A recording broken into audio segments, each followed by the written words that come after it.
চান সেগুলো তো আমরা হিন্দুরা চাই না। উনি দাওয়াতে ইসলাম দিয়েছেন, আমরা কেন ধর্ম পরিবর্তন করতে যাব? উনি বলেছেন 50 ভাগ লোককে উর্দুতে কথা বলতে হবে, সেদিনই তিনি খুশি হবেন। তিনি যে সমস্ত বচন ভাষণ দেন সেটা একটা পার্টিকুলার কমিউনিটি বা উনি যে ধর্মে বিশ্বাস করেন সেই ধর্মকে খুশি করার জন্য। উনি তো সকলের মহানাগরিক বা সকলের মন্ত্রী হতে পারেননি। উনি পাকিস্তানের ডন পত্রিকার সাংবাদিককে নিয়ে গিয়ে যদি গার্ডেন রিচে বলেন ইহা ভি এক মিনি পাকিস্তান হ্যায়,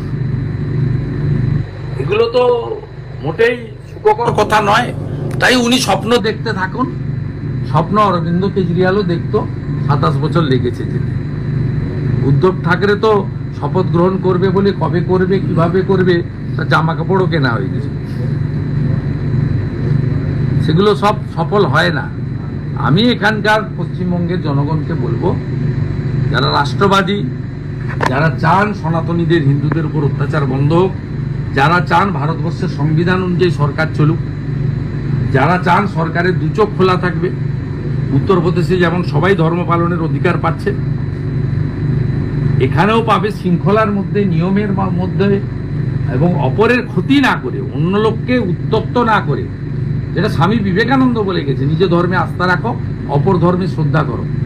এইটা পশ্চিমবঙ্গে যদি করতে হয়, 68% হিন্দু বাড়ি থেকে ভোট দিতে বেরোলে হবে না। 100 জন হিন্দুর মধ্যে 90 জনকে বাড়ি থেকে বেরিয়ে এসে ভোটটা করতে হবে। আপনারা ভোট দিতে আসেন না। ওদের এমএলএ হুমায়ুন কবির বলেছেন যে হিন্দুরা ওই দিন হলিডে পালন করে, ভালো খাওয়ার দাওয়ার করে পরিবারের সঙ্গে, আর আমরা মুসলিমরা মুড়ি ঘুগনি খেয়ে সকাল থেকে ভোটটা করি। উনি ওনার কথা বলেছেন এবং ওটা তো বাস্তব। লাস্ট লোকসভাতেও 68% হিন্দু ভোট দিতে বেরিয়েছেন, 91% মুসলমান ভোট দিতে বেরিয়েছে। আপনারা ভোট দিতে বেরোতে হবে, হাই রেঞ্জ থেকে নামতে হবে, বোমা বন্দুক ভয় ভীতিকে উপেক্ষা করতে হবে। তারপরে ভিতরে গিয়ে আপনি কি করবেন সেটা আমরা জানি, তার জন্য বলতে হবে।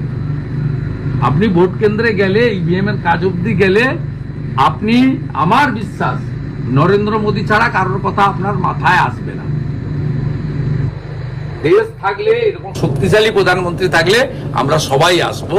তাই আজ গুরু পূর্ণিমা, আমরা যারা গুরু, দীক্ষা গুরুকেও গুরু মানি, ধর্মগুরুকেও মানি, শিক্ষাগুরুকেও মানি, যিনি পিতামাতা জন্ম দিয়েছেন তারাও আমাদের মহাগুরু।